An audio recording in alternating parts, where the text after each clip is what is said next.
Hi guys! Welcome po ulit sa aking channel. Ayan.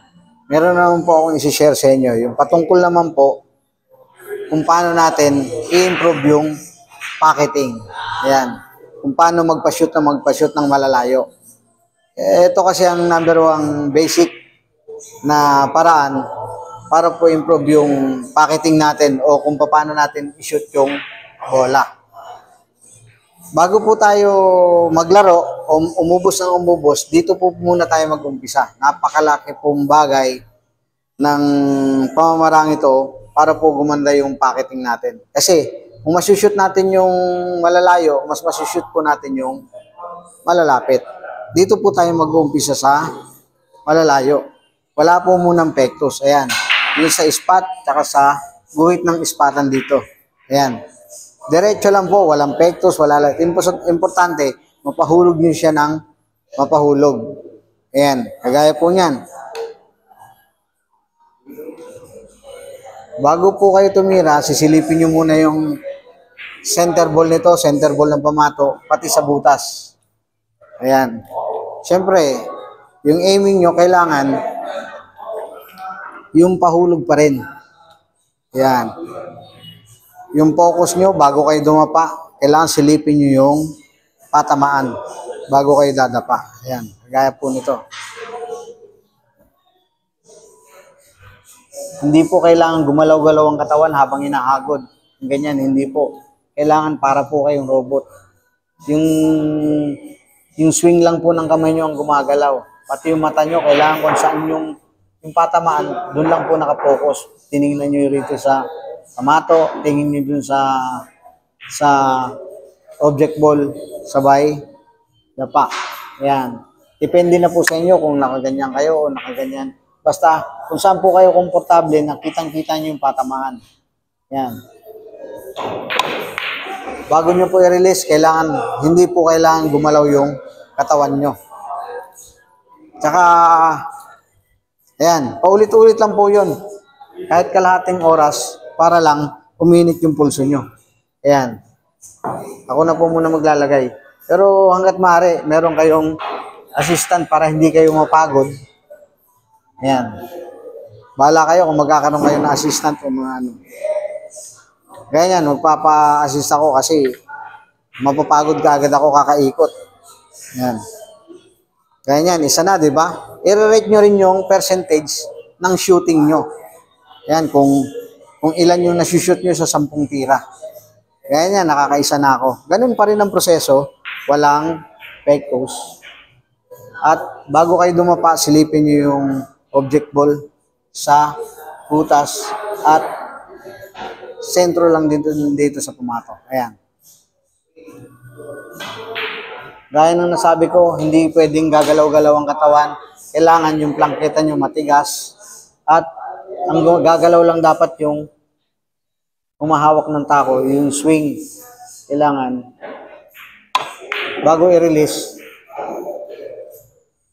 tatandyan nyo rin yung lakas at hina. Ayan. Ngayon, magpapa-assist na po tayo. Nakakadalawang hulog na ako. Ayan. Tulong. Ayan. Meron po tayong assistant ngayon para mapabilis-bilis ang proseso. Ganito lang po muna bago kayo maglaro ng ubos-ubos. Kailangan mapainit nyo muna yung pulso nyo sa ganitong klaseng hindi natin tawag dyan sa ganitong klaseng pamamaraan. Ayan. Ubos lang ng ubos.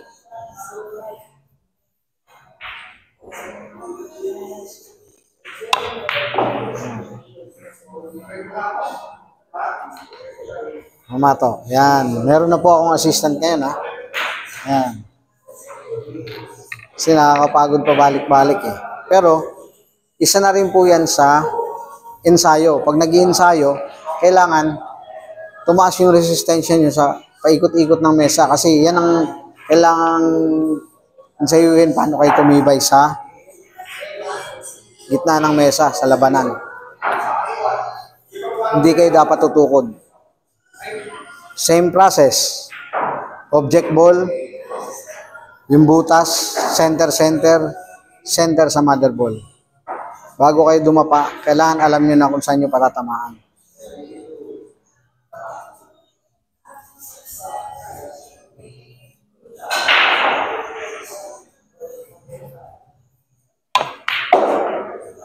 Parehas pa rin na proseso, hindi gagalaw yung katawan habang siniswing nyo yung hagod ng kamay nyo.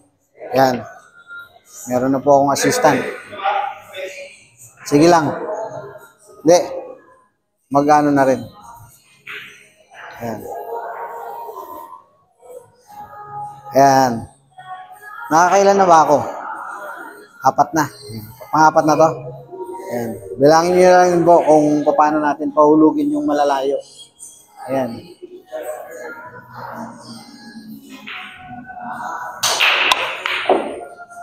Malog. Pero natural lang naman ang sablay sa bilyar. Huwag lang kayo mag-hard loser pag sasablay. Ayan. Number 1 kasi yung focus sa laro eh. Ayan.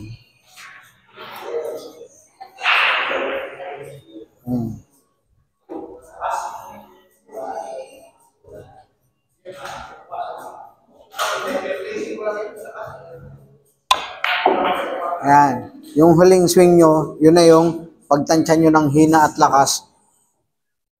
Kung stop ball, korida, or paatras. Pero dito, puro stop ball lang muna tayo. Puro pulso lang muna, papainitin nyo yung pulso bago kayo pumunta sa ubos-ubos. Madali na kasi magpahulog ng malalapit eh, ng madadali, kesa sa malalayo. Pag nahulog nyo yung malayo, siyempre, mas madali na magpahulog ng malapit.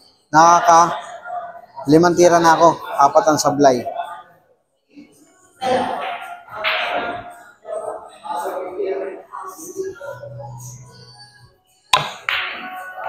Sablay na naman. Yan. Yan yung sinasabi kong kailangan sayuhin talaga. Pero okay lang yan. Huwag kayong magdadabog. Huwag nyong sisirain yung tako nyo dahil lang sa sablay. Ayan. Uy. Uy. Uy. Mahirap po talaga ang diretso. Kahit sa mga professional, yung diretso ang pinakamahirap. Kaya yan po ang iinsayuhin natin, ang iinsayuhin. Yung pocketing ng diretso na malalayo.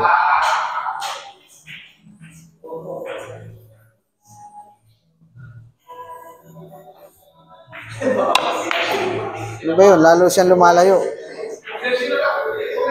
Mag-a-adjust po tayo ngayon. Yan. Yan. Okay. Ayos. Uy, hindi abot po ng assistant.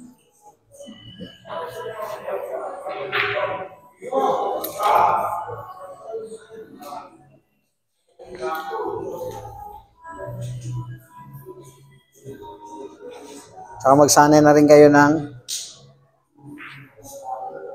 magnetic holder para hindi nakakailang sa mesa.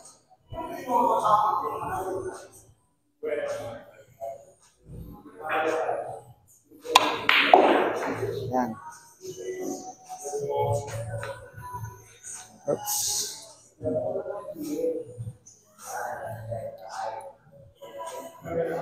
Ganito lang po ng ganito ang gawin nyo hanggang sa mga kahit 30 minutes man lang. Tiyagain nyo po yan.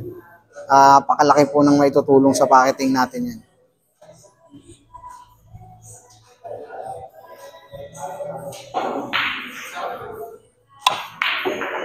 Yan.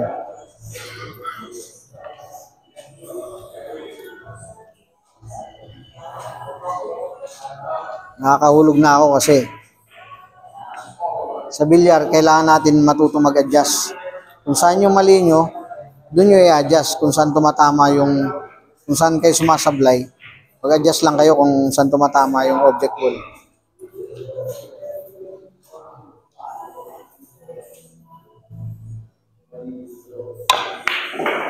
Yan.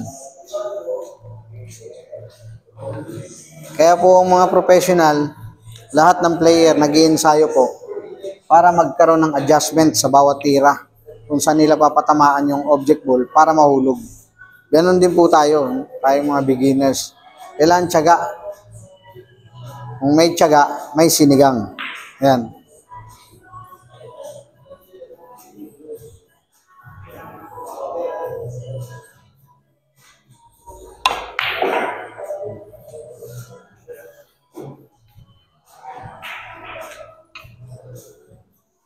Yan, puro malalayo lang po. Huwag niyo pong kakalimutan yung guhit ng ispatan tsaka yung guhit ng kung saan sineset yung bola. Yan. Puro diretso. At huwag na huwag po kayo mawawala sa focus.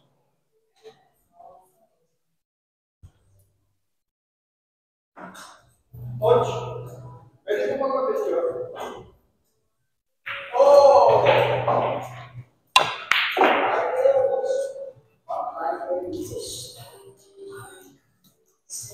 Ayan, last ball po. Marami na ako naihuhulog, no? 3 lang ang sablay ko. Okay na yun. Ensayo naman.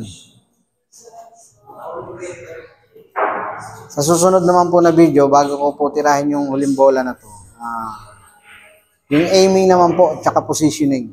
Paano yung position, paano yung aiming sa bola, para hindi po kayo mawala sa focus. Ayan. Huwag niyo pong kalimutang i-subscribe yung channel ko, like at share po. Para sa susunod naman po na video, ma-notify po kayo lahat. Yan. Sunod-sunod na po yan. Yung sa railings, paano gamitin yung banda, at paano bumanda, paano magdoblete. Ayan, sunod-sunod po yan. Kaya kailangan subscribe lang po ng subscribe.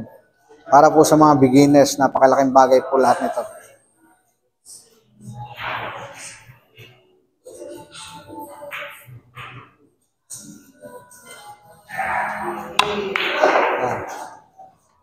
Hanggang sa muli po,